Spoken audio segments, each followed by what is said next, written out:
এই যে ভাজিটা হয়ে আসছে, এই যে আমি একটা নামাই ফেলাইবো। আর এই যে এখানে মাংস কষাইতেছি। আসসালামু আলাইকুম, আশা করি সবাই ভালোই আছেন। আলহামদুলিল্লাহ আমিও ভালো আছি।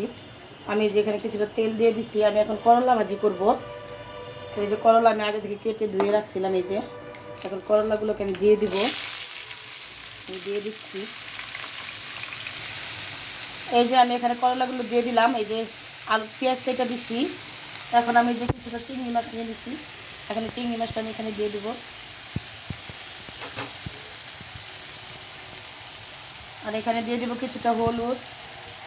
এই যে আপনারা ইচ্ছা করলে সাদাও করতে পারেন, তো আমি একটু হলুদ দিয়ে দিলাম।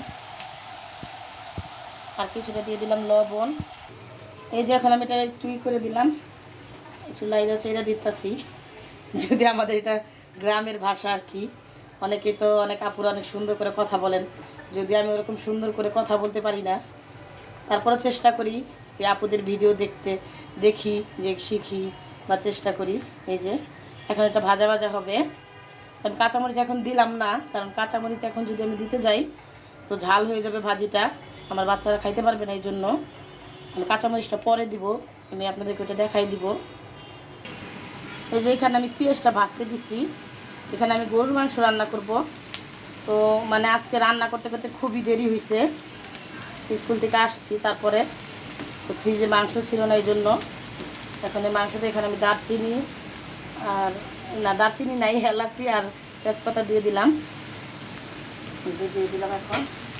আর আমি সব ধরনের মশলাগুলো একসাথে আমি নিয়ে নিচ্ছি, কারণ আমার সময় আসতে খুবই শর্ট, আমার মেয়েরা কোচিংয়ে যাবে এই জন্য।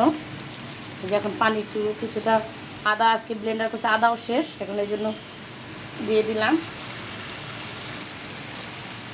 এখন এই যে দিয়ে দিচ্ছি লবণ, মশলাটাকে কষায় নিব।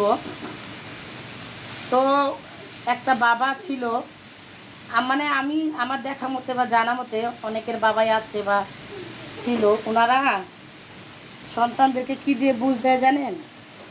যখন বাবাদের কাছে টাকা থাকে না, তখন কি দিয়ে বুঝ দেয় বলে যে আমাদের বাবা মা তো মাসে একদিন 2 মাসে একদিন এরকম করে মাংস খায়। তাহলে বুঝেন একটা বাবা যদি সন্তানদেরকে, বাবা মা তো সবচেয়ে পৃথিবীতে সব কিছু। তো এই যে এখানে আমি এই মশলাটা কষাইতেছি। আমার মেয়েরা নিচে যাবে, ড্রয়িং করতেছে আমাদের বাসার মানে রাস্তার সাথে যে ওয়ালগুলো আছে ওইখানে, এই জন্য এই যে এখন আমি এটাকে একটু তাড়াতাড়ি রান্না করতে চাইতেছি, যেন ওরা একটু খাইয়া যাইতে পারে। তো ওই বাবাটার জন্য আপনারা সবাই দোয়া করবেন, যেন ওই বাবাটা সুস্থ থাকে।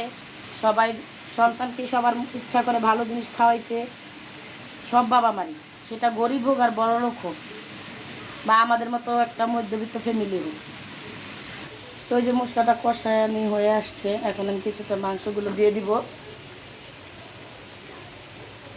আর কি এই যে গরুর মাংস। সবাই ভালো থাকবেন, সুস্থ থাকবেন। আল্লাহ হাফেজ।